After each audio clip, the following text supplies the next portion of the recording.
Boa noite a todos. Aqui é o Estrela. Atendendo a um pedido, a gente está regravando uma apresentação que eu fiz na live da Starnet no último dia 2 de novembro. Como a live foi fechada só para servidores do Banco Central, não era possível compartilhar o vídeo com mais pessoas e surgiram muitas solicitações para terem acesso ao vídeo. Então, dessa forma, a gente resolveu agora fazer uma outra gravação da minha apresentação, né. Como não vai ser durante a live, a gente vai perder a interação que tivemos com as interessantes perguntas que recebemos. Mas então vou focar mais na apresentação e, tentar ser direto aqui para vocês. Independente do fato de a gente não ter uma interação, instantânea, quaisquer perguntas que vocês quiserem, por favor, é só, colocar aqui nos comentários e depois a gente tenta responder nós aqui da Starnet. Bom, eh, o objetivo, tá, aqui é a gente fazer uma apresentação sobre a autonomia de Banco Central, uma vez que está no parlamento, foi aprovado pelo Senado, encaminhado para a Câmara Federal, um projeto, né, um PL, que projeto de lei complementar, que tenta tratar de alguns dos itens da autonomia. Eu te adianto que o que está no Congresso, ele trabalha muito parcialmente alguns dos itens que envolvem uma autonomia, tá? Ele é muito parcial e com um projeto como esse a gente não teria o que se chama de autonomia do Banco Central. Trataria de uma ou outra questão. É um avanço importante, mas seriam só algumas questões, né, são alguns itens. Antes de começar, é importante eu deixar registrado que essa apresentação está aderente ao período de quarentena, né, que eu cumpro. Eu estava trabalhando na diretoria do Banco Central, tá? Eh, Na diretoria internacional e de riscos corporativos. Então, quando eu me aposentei agora em julho, 6 de julho, então eu tenho de cumprir um período e eu tenho qualquer manifestação minha tem que estar aderente, ou seja, eu não estou usando nenhuma informação que eu tive acesso na diretoria. Essa apresentação está sendo feita com base em informações públicas, de acesso a todos, tá, e com base na minha experiência de mais de 2 décadas do Banco Central.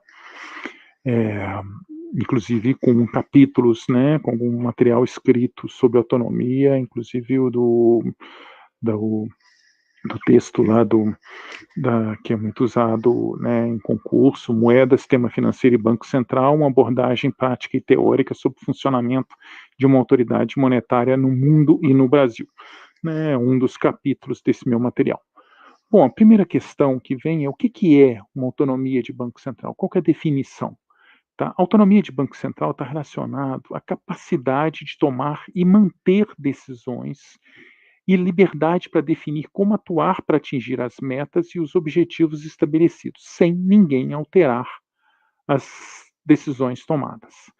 Então, se você for pegar uma reta entre um extremo e outro, em um extremo você teria os bancos centrais dependentes e subordinados, no outro extremo você teria o Banco Central independente, com independência total, e entre um extremo e o outro, você teria os bancos centrais, tá, com características diferentes.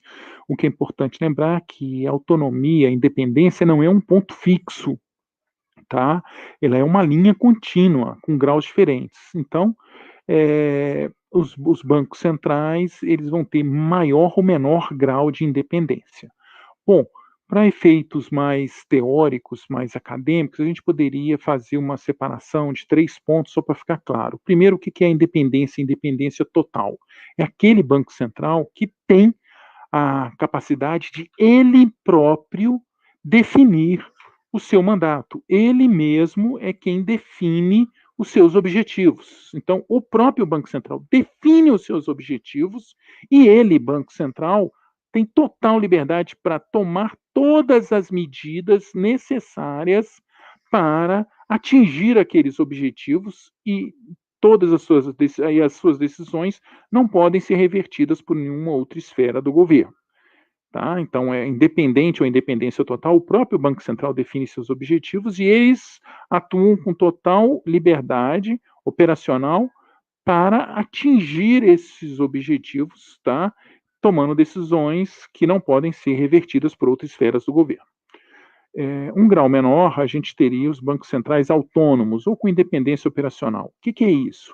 É aquele banco central que não tem capacidade, não é ele que define seus próprios objetivos. Os objetivos são definidos externamente.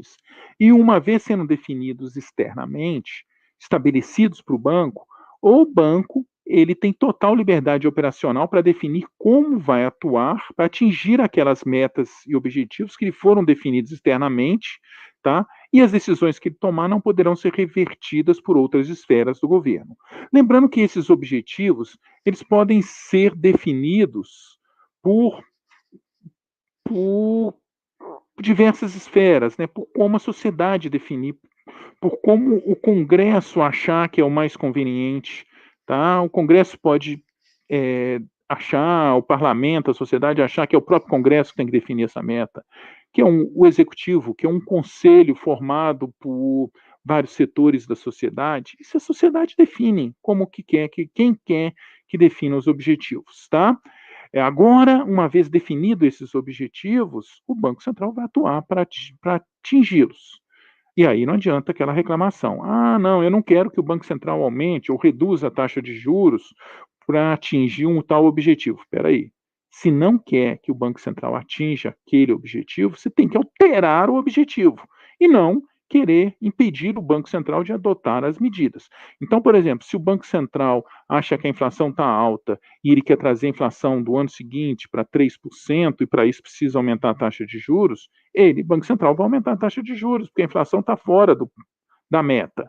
Ah, se por acaso o governo acha que não quer que o Banco Central aumente a taxa de juros, então tem que chamar aquele conselho e alterar a meta. Então vai falar: olha, Banco Central, eu não quero que você aumente a taxa de juros. Se eu não quero que eu aumente a taxa de juros, então eu vou fazer com que a meta de inflação não seja mais 3, seja 4. Aí o Banco Central pode alterar seus objetivos, mas o Banco Central não pode ser criticado por fazer o que é necessário para atingir aquele objetivo que lhe foi dado. Se deu o objetivo, agora aguenta, né? Bom, e no último extremo, a gente teria o Banco Central dependente ou subordinados, aqueles bancos centrais que sequer detêm liberdade para definir como vão atuar, né, para atingir seus objetivos, tá? São os bancos centrais totalmente dependentes que acabam funcionando quase como um ministério, um braço operacional do governo, tá? O exemplo hoje que a gente tem de Banco Central com maior grau de independência é o Banco Central Europeu. Se você for ver livros mais antigos, aí você vai ver falando do Fed, o Banco Central dos Estados Unidos, mas isso foi antes de surgir o Banco Central Europeu. O Banco Central Europeu é hoje o Banco Central com maior grau de independência do mundo, tá? Quando a gente fala de independência, então, como foi falado ali antes, é o grau de liberdade da autoridade monetária para tomar as medidas necessárias para atingir os objetivos estabelecidos. Tá? Dar autonomia a um Banco Central não significa que o próprio Banco Central definirá seus objetivos, a não ser que seja aquele Banco Central totalmente independente. Tá? Os objetivos, como falado antes, foram definidos externamente pela sociedade legislativa, executivo, conselho, seja lá o que for, que foi estabelecido. Né? Exceção, como eu disse, aqueles bancos centrais com independência total. Mas objetivos definidos o Banco Central tem total liberdade para adotar as medidas necessárias para atingi-lo. O grau de liberdade da autoridade monetária, nesses casos, então, é tomar as medidas necessárias para atingir aqueles objetivos. Como dito, é a independência dos instrumentos e não de objetivo. Tá? E entre esses instrumentos tem a liberdade até para tomar medidas, né, politicamente impopulares no curto prazo para obter um grande benefício no longo prazo, no médio e longo prazo. Repito, independência de instrumentos e não de objetivos. Falando em tendência, a tendência desde a década de 1990, do milênio passado, até hoje é de aumentar a autonomia de bancos centrais. Não teve nenhum exemplo de reversão. tá? E aí tem a famosa pergunta, mas para quê? Por que ter um Banco Central independente? Isso tem a ver com o resultado, com o horizonte de prazo da política monetária. A política monetária, o que é decidido hoje, um aumento de taxa de juros ou uma redução de taxa de juros hoje, vai ter a maior parte dos seus efeitos acontecendo 1 ano e meio, 2 anos à frente, tá. Então você tem um custo inicial, né, e os benefícios são lá na frente. Isso quando você está falando de quando você precisa reduzir a inflação, então você teria o custo do aumento da taxa de juros hoje e a redução da inflação lá na frente, no horizonte lá na frente, 1 ano e meio, 2 anos à frente, tá.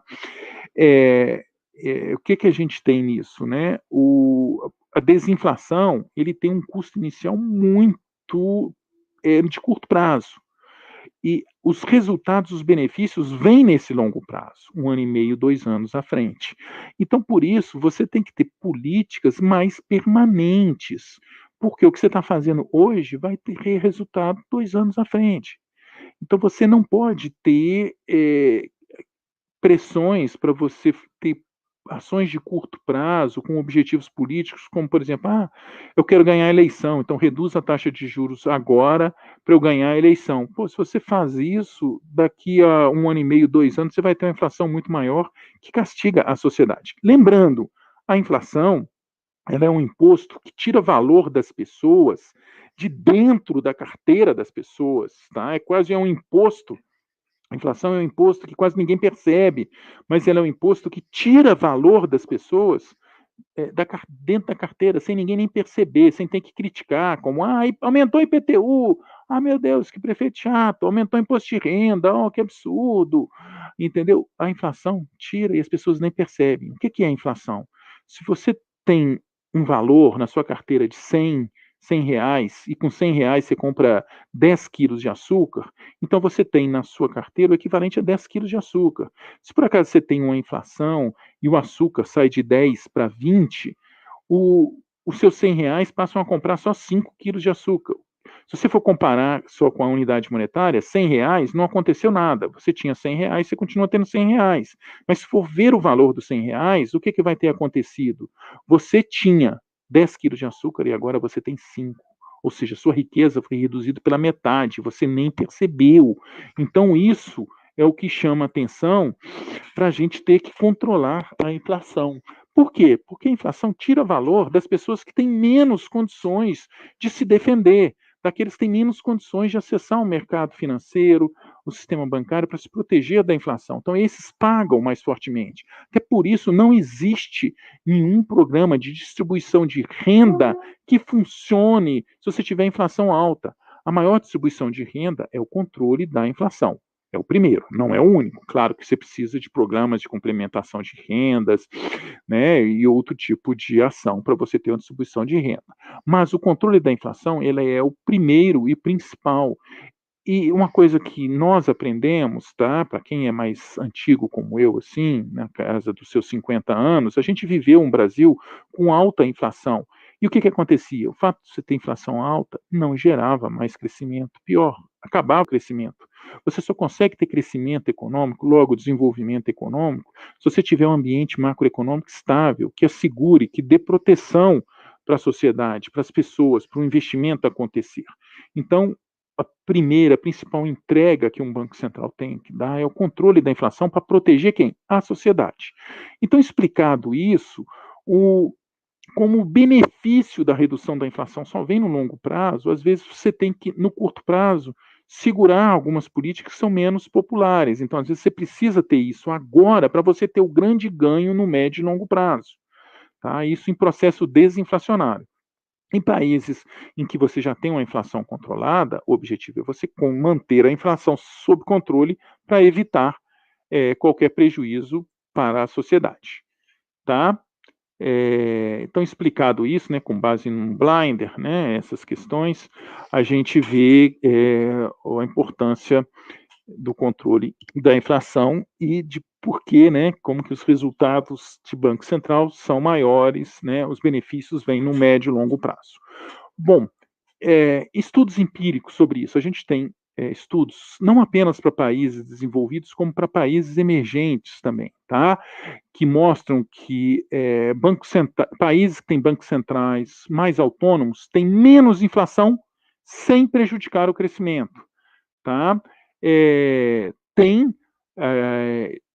a independência da política monetária, né, com Blinder, né, o estudo do Blinder em 2010, mostra que a independência da política monetária produz não apenas menos inflação, como também uma performance macroeconômica superior, tá?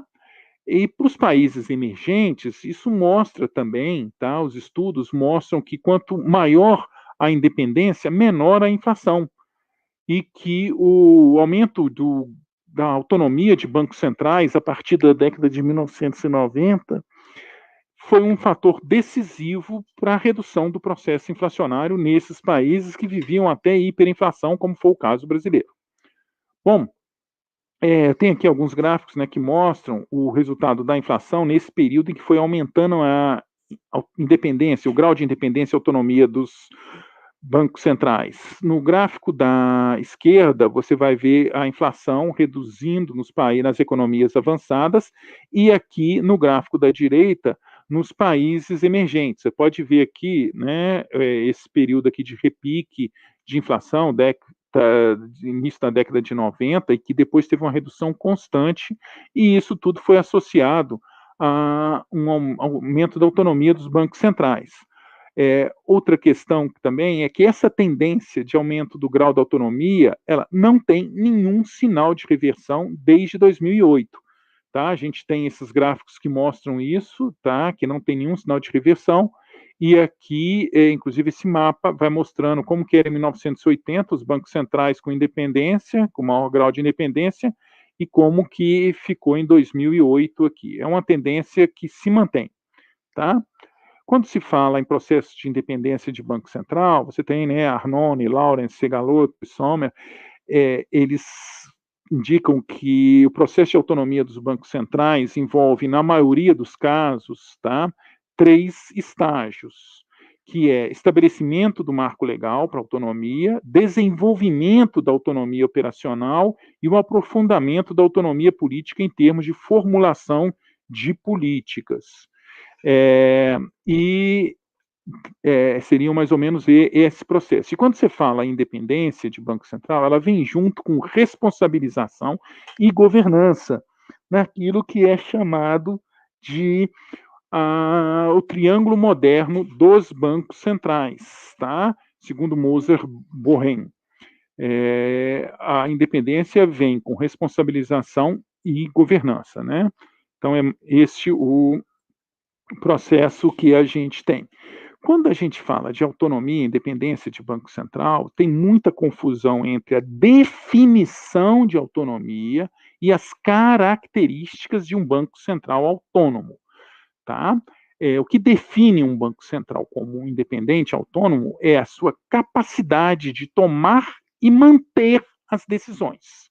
Ele tem total liberdade para tomar as decisões necessárias para atingir os objetivos e, uma vez tomado, ninguém altera, tá, a sua decisão. Este é a definição. Mas as características, os bancos centrais com maior grau de autonomia, eles compartilham algumas características comuns em relação a metas, objetivos, mandato legal, relação com o executivo, nomeação de diretoria, orçamento, controle externo. Esses itens, que às vezes são tratados como se fosse a independência ou autonomia do Banco Central, são as características, tá? Então, agora a gente vai dar uma passada por eles.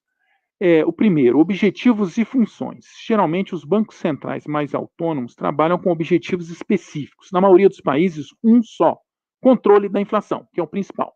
Em outros países, tem até mais de um objetivo. Mas sempre que tem mais de um objetivo, eles são hierarquizados. Primeiro vem esse, depois aquele outro. Um exemplo claro, né? A gente tem aqui o Banco Central Europeu, que é o mais independente do mundo. Salvaguardar a moeda, controle da inflação. Ponto. Claro, depois da crise de 2009, 2008, 2009, com muita resistência do Banco Central, ele aceitou assumir algumas funções de estabilidade financeira, de controle dos bancos, tá? Mas muita resistência. Mas quando ele assumiu isso, ele colocou um Chinese Wall, né, uma muralha chinesa, separando as funções para que uma não contaminasse a outra. Lembrando, tá, quando a gente fala de Banco Central, geralmente as pessoas projetam um modelo que a gente tem no Brasil, mas é importante lembrar que a maioria dos bancos centrais no mundo não cuidam de fiscalização de banco, supervisão de banco. Geralmente isso fica numa instituição separada, tá? É um outro órgão, não um banco central que supervisiona banco. Claro que depois da crise de 2008, passou a ser necessária uma maior coordenação e convergência, porque os bancos centrais que também cuidavam de bancos, né, de supervisão de bancos, instituições financeiras, conseguiram responder com maior agilidade à crise, então aumentou a coordenação entre os bancos, entre política monetária, né, entre o Banco Central e quem cuidava do sistema financeiro. Mas, explicado isso, a gente vai ver, então, o Banco Central Europeu resistiu muito. O Fed, tá, nos Estados Unidos, a supervisão do sistema financeiro estão em outras instituições, mas a coordenação com o Fed é grande, tá? Mas o Fed é um famoso, é usado por muitos para explicar o duplo mandato. O Fed, você tem a busca, o controle da inflação e o crescimento econômico, né? Preços estáveis e pleno emprego. Mas como é que ele age? Ele age da seguinte maneira: ele busca o pleno emprego depois que está assegurado o controle da inflação. Tá bom? É assim que ele atua. E no Brasil? Bom, no Banco Central do Brasil, a gente tem um mandato duplo, que é a dupla estabilidade: a estabilidade monetária e a estabilidade financeira. Estabilidade monetária, controle da inflação.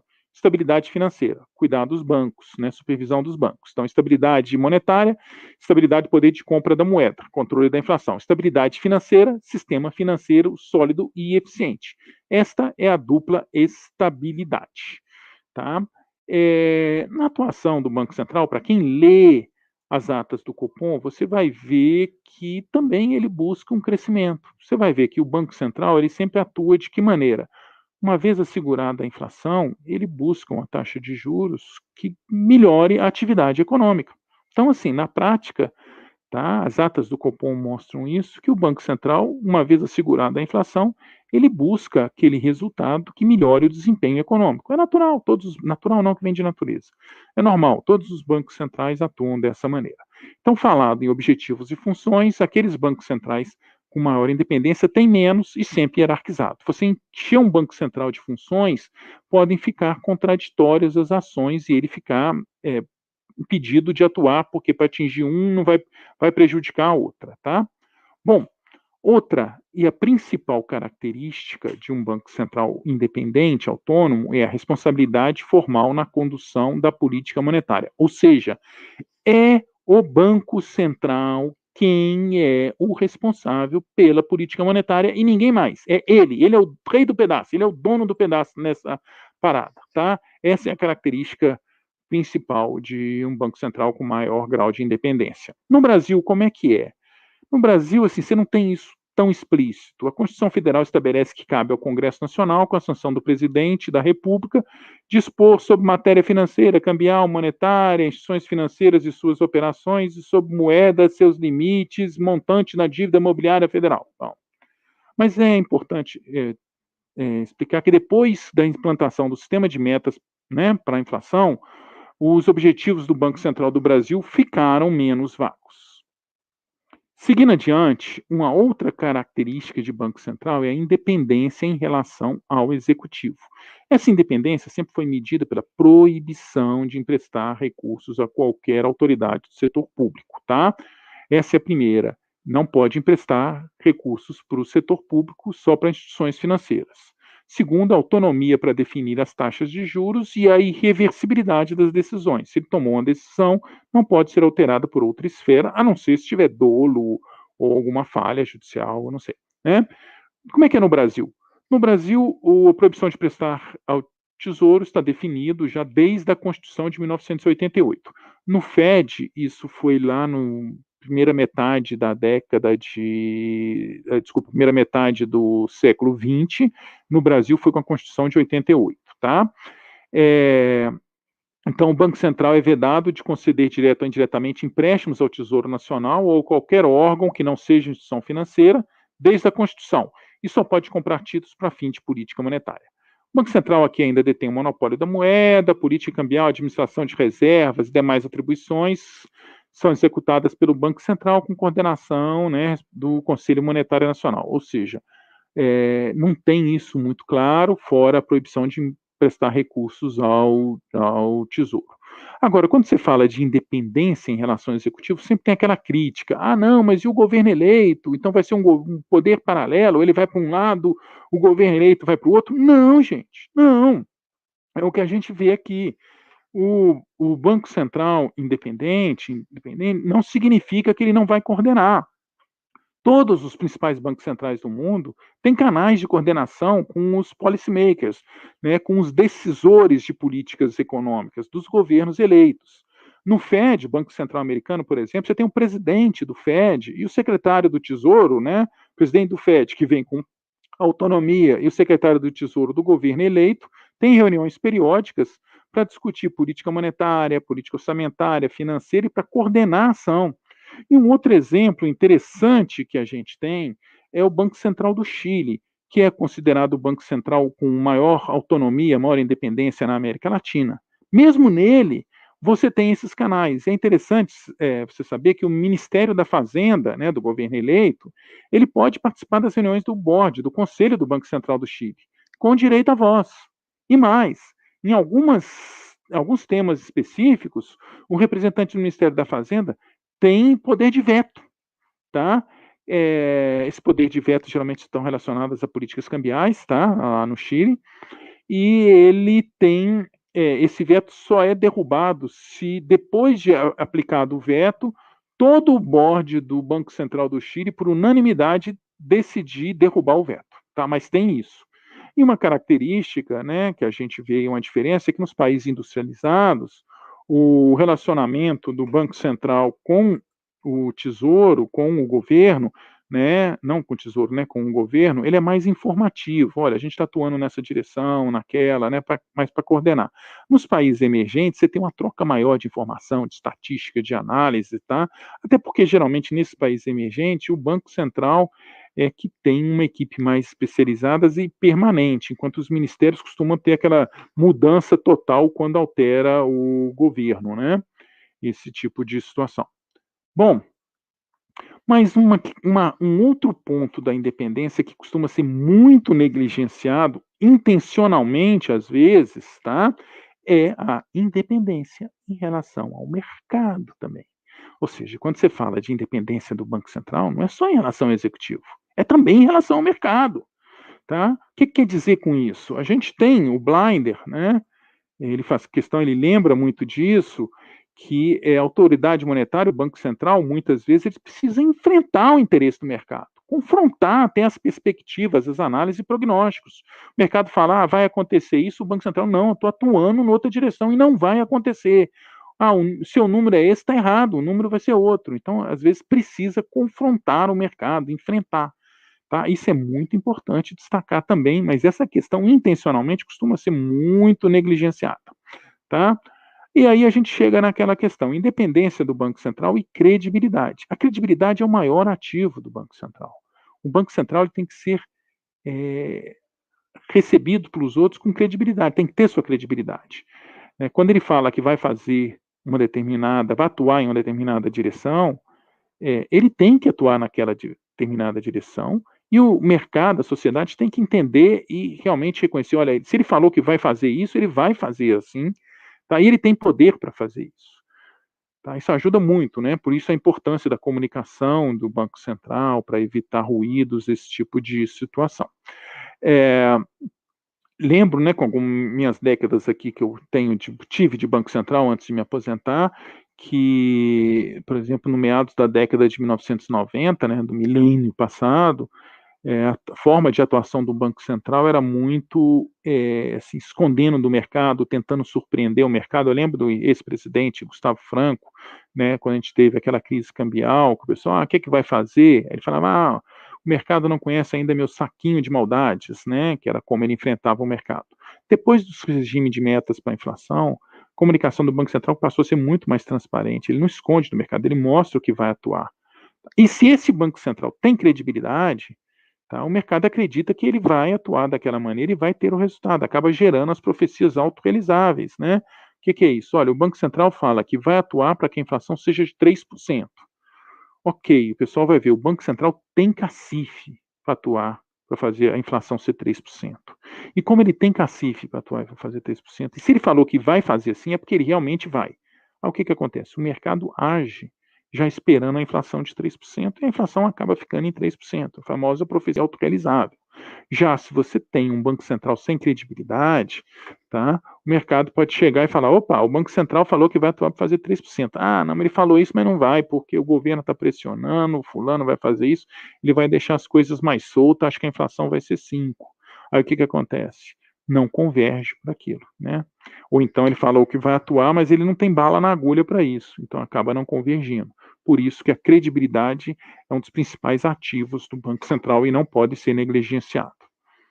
Bom, uma outra característica que geralmente as pessoas confundem muito com a definição de um Banco Central autônomo, até porque elas são muito associadas, é a designação e demissão de presidentes e diretores, tá? Normalmente, os bancos centrais com autonomia têm mandatos pré-fixados para presidente e os membros da diretoria, tá? Preferencialmente desencontrados no mandato do Poder Executivo e sem vencer todo mundo ao mesmo tempo. Vai vencendo um a cada 2 anos, um a cada 1 ano, não sei como for definido. Por que isso, gente? Porque as políticas do Banco Central, como foi falado no início, geram seus resultados 1 ano e meio, 2 anos à frente. Então tem que ter uma permanência na política, não pode ter uma volatilidade. Este mês eu aumentei a taxa de juros, mês que vem eu reduzi, depois eu aumentei. Por quê? Porque isso se prejudica os resultados de longo prazo, tá? Então, geralmente, o que você tem são presidente e membros da diretoria com mandatos prefixados, em geral desencontrados do presidente, tá vencendo periodicamente, podendo ser renovados, às vezes, em alguns bancos centrais sem limites para renovação, mas em muitos só uma vez, tá? E demissão só ocorre por falta grave. E existem até, isso é interessante, né, existem alguns bancos centrais que até buscam equilíbrio entre as diferentes escolas de pensamento econômico na hora de escolher diretor. Olha, escolher um diretor de uma escola, o outro de outra escola, para criar um balanço melhor nas análises do Banco Central. Tá? Por que se fala que mandato fixo é importante para um presidente do Banco Central? Adianta, não só para presidente de Banco Central, tá? Para qualquer agência reguladora, adianta o Banco Central ter uma autonomia na lei, tá? Ter até orçamento, etc., se de repente todo mundo pode ser demitido? Então vamos lá, você pode ter, por exemplo, um presidente da República que chega para o presidente do Banco Central e fala: olha, eu quero que você adote essa cloroquina bancária. Aí o presidente, gente, mas cloroquina não funciona, a gente já está provado que ela não resolve nada aqui para o sistema bancário. Não, eu quero que aprove. Não, eu não vou. Aí o presidente da República, não, eu quero que você aprove. Ele, não, eu não vou aprovar. Ah, não vai não? Então eu te demito. Aí coloca um outro qualquer. Aí coloca um outro. Fulano, eu quero que você aprove essa cloroquina bancária. Ah, não, eu não vou aprovar, não vou colocar, porque isso não funciona. Ah, não, não, então te demito. Aí vai e coloca um general no lugar. General, eu tô te mandando aprovar a cloroquina bancária. Sim, senhor. Aí vai e coloca a cloroquina bancária em operação, tá? Então, para ter esse tipo de proteção, é que é importante você ter mandato fixo e a pessoa só ser demitida por falta grave que seja comprovada lá, tá? Então, essa é uma característica. Lembrando, isso não é definição de Banco Central autônomo, é característica. Como é que é no Brasil? No Brasil, a nomeação do presidente e dos diretores, tá, é feita pelo presidente da República, aprovado pelo Senado Federal após sabatina. Mas eles podem ser demitidos ad nutum, ou seja, a qualquer momento o presidente resolveu, demite, tá? Então, essa é uma característica. Outra característica é o financiamento das atividades do Banco Central. A integridade financeira de um Banco Central deve ser protegida para impedir influência governamental via direcionamento das despesas ou procedimentos para apropriação de seus recursos. Geralmente como, gente? Geralmente com regras pré-estabelecidas, claras e mandatórias, com separação total dos balance sheets, transferências compulsórias contingentes a ganhos e perdas com a condução da política monetária e cambial, E Moser Borgen também lembra que tem que ser incluído também entre a autonomia financeira dos bancos centrais a capacidade de ajustar salários e contratar e atrair e manter profissionais no nível de padrões requeridos para suas ações. Tá? Essas são as questões. Quando a gente fala de transferências compulsórias, a gente tem que lembrar que Banco Central não é uma empresa comercial.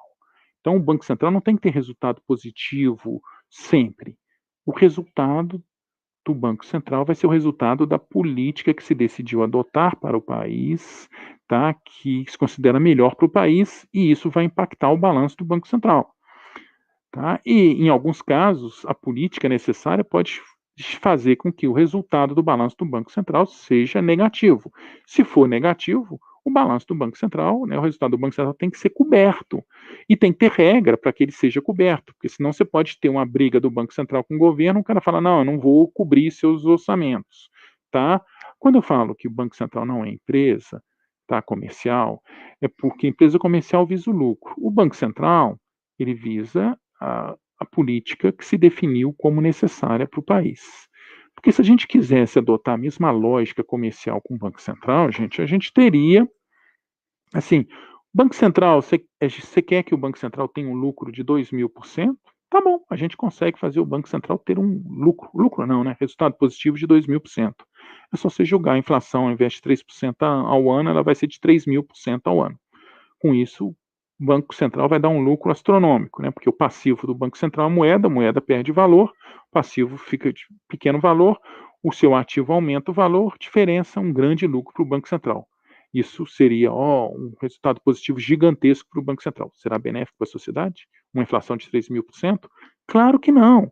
Então, Banco Central não é padaria da esquina. Banco Central não é empresa comercial, nem tem que ter resultado como empresas comerciais. Tá bom? Como outra questão também nisso, né, o Banco Central ele opera política monetária comprando e vendendo títulos. No caso do Brasil, nem título do Banco Central é título do Tesouro. Então ele tem que ter acesso a esses títulos.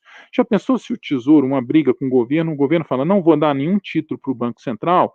Aí o que adianta um Banco Central ser independente, o diretor ter mandato, ter orçamento, mas de repente o Banco Central não tem título na sua carteira. Ele não vai conseguir fazer a política vai ficar sem política monetária. Então tem que ter regras para isso, para definir o que vai acontecer quando o resultado do Banco Central for negativo, quando acabar o título na carteira do Banco Central, o resultado positivo do Banco Central, como é que vai ser, transfere automaticamente, cria um colchão de liquidez, etc.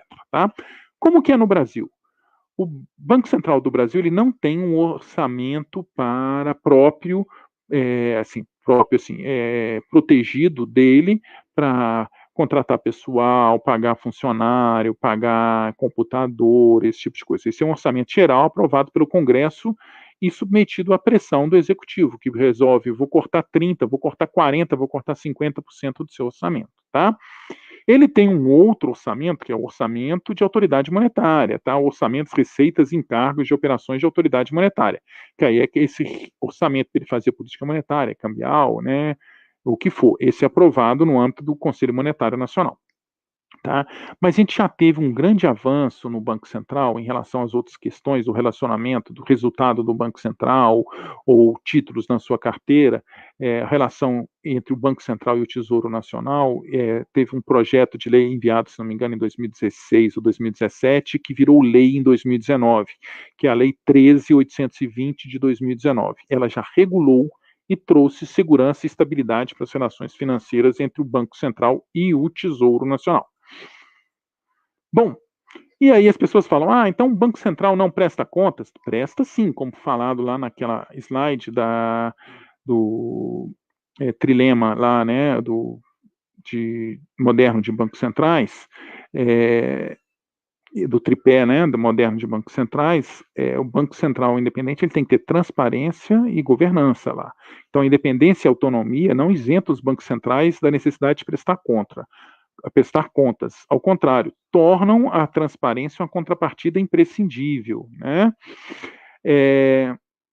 A maior parte dos bancos centrais, eles se reportam semestral ou trimestralmente ao Congresso Nacional, né? O presidente do Banco Central tem que ir lá prestar conta, responder perguntas dos parlamentares, etc. Tá? Além disso, ele tem inúmeros relatórios públicos que dão transparência total às suas políticas, tá?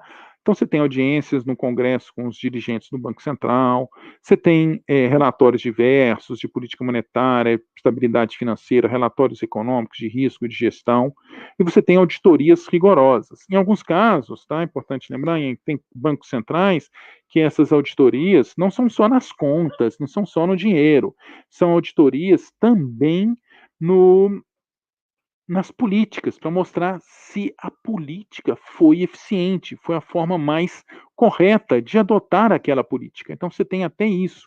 Então, isso é importante no caso dos bancos centrais, tá? E no Brasil, como é que é? Olha, a gente tem a fiscalização feita pelo Congresso, com auxílio do TCU, tá? O Executivo também exerce monitoramento pela Secretaria de Controle Interno, acho que o nome ainda é esse. O presidente do Banco Central comparece regularmente ao Congresso, tá? Na Comissão de Assuntos Econômicos. E o Banco Central publica diversos relatórios, como o relatório de política monetária, né, que é o relatório de inflação, de estabilidade financeira, de gestão de reservas, de administração, de risco, etc., garantindo transparência total. Aí a gente chega numa última questão, que eu vejo muitas pessoas perguntando. Bem, se o Banco Central do Brasil já atua com independência, para que perder tempo dando uma independência legal para isso? É verdade, o Banco Central ele não tem autonomia de jure, né, pela lei, mas ele atua com autonomia de fato, na prática, desde meados da década de 1990.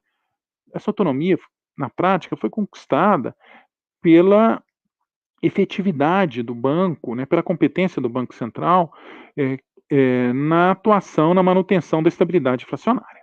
Tá? Então, o que aconteceu?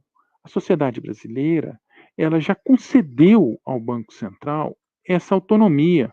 Então, a sociedade brasileira já gastou, já deu, já teve o ônus de dar ao Banco Central uma autonomia de fato. Tá? Mas só que o Banco Central ele não tem o seu marco legal, nada, não tem no marco legal nada que dê autonomia ao Banco Central. Então a sociedade brasileira ela já pagou, já teve o custo de dar uma autonomia de fato, mas ela paga de novo, periodicamente, os custos por não ter dado autonomia legal. Tá? Essa ausência de autonomia na lei, ela está cobrando da sociedade os custos. Que custos são esses? Maior inflação, maiores taxas de juros, principalmente em períodos de transição. Ou seja, a sociedade brasileira é cobrada pelo que já deu. Tá? A sociedade brasileira é constantemente cobrada pelo que já deu. Ou seja, como ela só deu, de fato, não deu na lei, ou seja, então ela não deu direito. Então, por isso, ela está tendo que pagar de novo, e periodicamente. Então, a sociedade brasileira é cobrada pelo que já deu. Como que ela é cobrada? Como eu falei, maior inflação e maiores juros, principalmente em períodos de transição.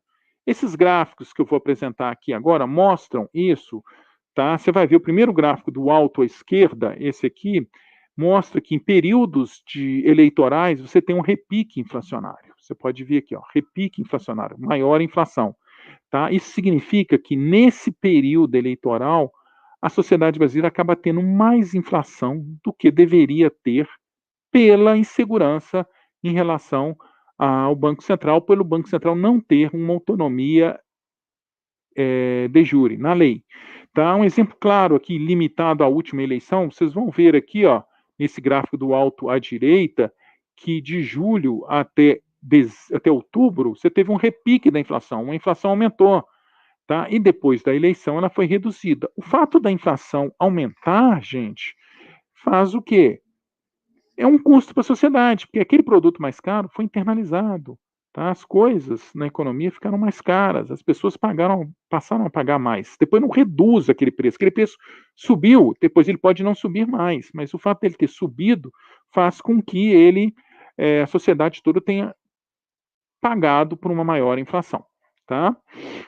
Outro item que a gente vê aqui são os dois gráficos de baixo que mostram a diferença na convergência da inflação num período eleitoral para um período que era não eleitoral. O gráfico de baixo, à esquerda, a gente está vendo a convergência da meta de inflação, né? Quando a meta mudou de 4 para 3,75 e era um ano eleitoral, você vai ver aqui de julho até janeiro, você teve uma disputa forte com o mercado, tá? Com a economia, para fazer a inflação convergir para o novo patamar de descer de 4 para 3,75.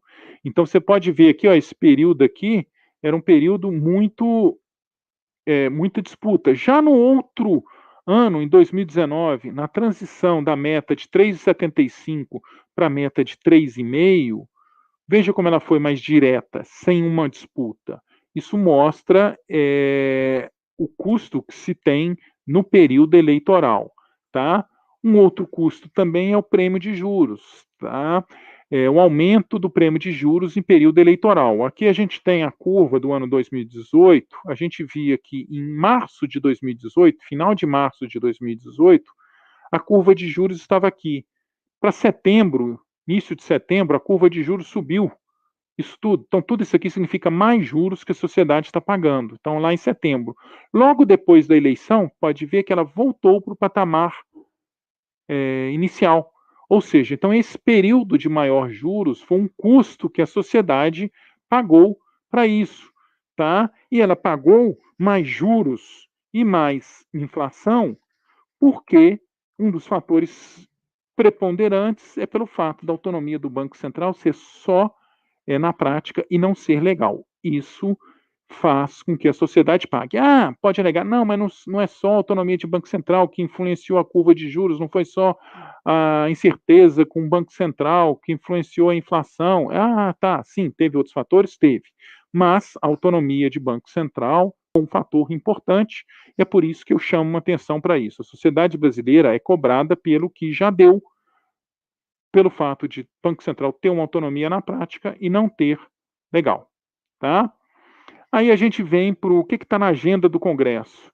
Gente, o que tá, as propostas legislativas em curso, como eu adiantei já no início, elas são um avanço importante nessa discussão, tá? É um avanço bem importante. Então, são bem-vindas essas iniciativas, mas elas são todas incompletas. Elas tratam apenas de alguns aspectos relacionados à autonomia. Eu passei por aqueles aspectos, aquelas características, elas só tratam de alguns, tá? De maneira geral, o que a gente tem aqui, você vai ver base estatutária para autonomia. Ah, ok, né? Os projetos vão tratar disso, vão assegurar na lei complementar. Mas vai ser plenamente o que seria autonomia? Bom, não plenamente. Limitação de objetivos e funções. Ok, o Banco Central do Brasil hoje ele atua com estabilidade monetária e complementarmente com estabilidade financeira. Tá? Tem algumas discussões que tentam acrescentar o pleno emprego, como é o caso do FED. Sendo assim, perfeito, né? A gente só precisaria hierarquizar. Primeiro, o controle da inflação, aí depois vem estabilidade financeira, né? Pleno emprego. Lembrando, como eu falei, para quem lê a ata do Copom, você vai ver que o Banco Central, na prática, já atua assim. Ele busca o controle da inflação, o controle da inflação assegurado, ele adota a política monetária que dê melhor resultado na atividade econômica, tá? Ah, tem gente que às vezes quer colocar no Banco Central uma série de outras funções, como desenvolvimento econômico, desigualdade regional. Eu acho que todos esses outros objetivos, eles são importantíssimos para a sociedade brasileira. São importantíssimos.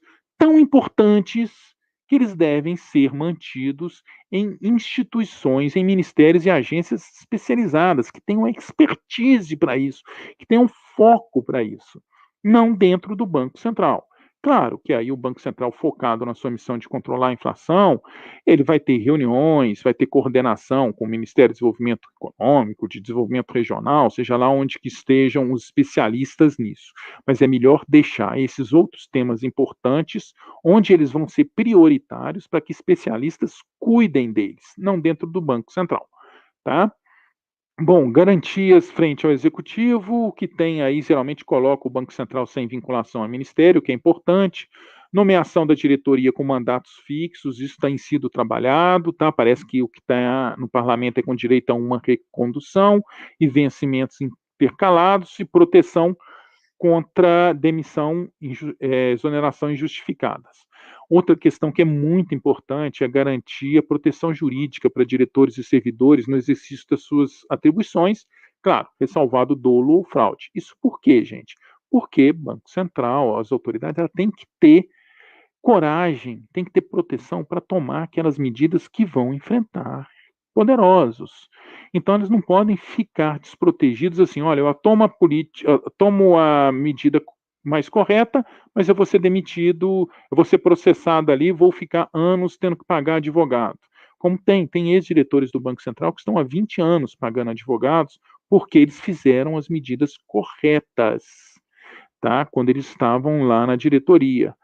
Mas quando eles fizeram isso, eles enfrentaram interesses econômicos importantes e até hoje eles pagam, tem advogado, processos que enrolam até hoje. Então, se você tiver isso, as pessoas podem ficar inseguras para tomar as medidas necessárias para proteger a sociedade brasileira. Eu dou um exemplo, eu tive um problema disso em 2001, o diretor era, se não me engano, Daniel Glazer, na área, a gente adotou uma série de medidas para proteger o Banco Central e a sociedade brasileira, tirando prejuízos, tirando riscos que eram transferidos do setor privado para o Banco Central. Sabe o que aconteceu? As instituições que queriam transferir todos os riscos para o Banco Central entraram com ações na justiça, não só contra o Banco Central. Entraram ações na justiça contra o diretor, contra eu, um simples servidor de carreira do Banco Central. E aí chegava uma ordem judicial assim: a cada dia que eu não autorizasse aquela operação, eu tinha que pagar 4 milhões de dólares por dia. Eu olhei no meu relógio e falei, gente, o patrimônio que eu tenho, se eu for dividir 4 milhões de dólares por dia em termos de minutos, segundos, o patrimônio que eu tenho não pagava um milésimo de segundo. Então, eu falei, não estou mais preocupado com isso, tá? Eu não me preocupei. Realmente, depois a área jurídica do Banco Central nos protegeu, foi no judiciário, mostrou que a ação não era contra a gente, era contra o Banco Central. Depois essas medidas todas foram mantidas, protegendo o Banco Central, tá? E a sociedade. Mas eu tinha colegas que chegavam para mim assim: ah, não, pelo amor de Deus, vão entrar com ação contra você, dá curso logo a isso. Ou seja, você tem esse tipo de pressão. Então você tem que ter a proteção para essas pessoas, tá? Por isso que é muito importante a proteção jurídica. Controle externo, tá? Continua prestando conta, TCU, auditoria, transparência, tem que ir sempre ao Congresso, como já vai, ter relatórios de política monetária, de estabilidade financeira, reserva, gestão, risco, publicar indicadores econômicos, fazer consultas públicas para colher a opinião da sociedade e tudo. Financiamento das atividades. A gente já teve aquele avanço que eu falei da Lei 13.820, que avançou bastante, né, no relacionamento do Banco Central com o Tesouro, foi um avanço fundamental. Mas fora isso, a gente não trabalha muito as propostas do financiamento das atividades do Banco Central. Pessoal, despesas com computação, com treinamento, com os gastos que o Banco Central tem que fazer para fazer supervisão, as missões para ir lá nas instituições, os programas, nada disso.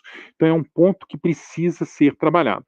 Como eu falei para vocês, né, as propostas legislativas eles são um avanço, mas são todas incompletas ainda, tá?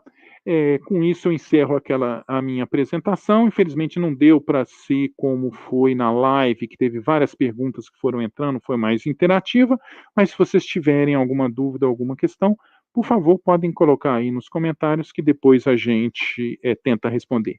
Obrigado, boa noite para vocês e lembre-se, autonomia eu quero uma para o BC. Lembrando, autonomia não significa que o Banco Central faz o que quer.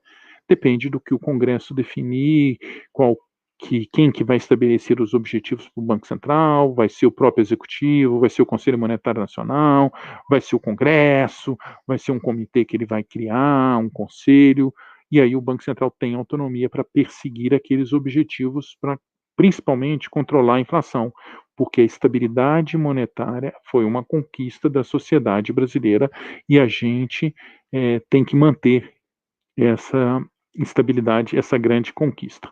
Obrigado a todos, boa noite e tchau.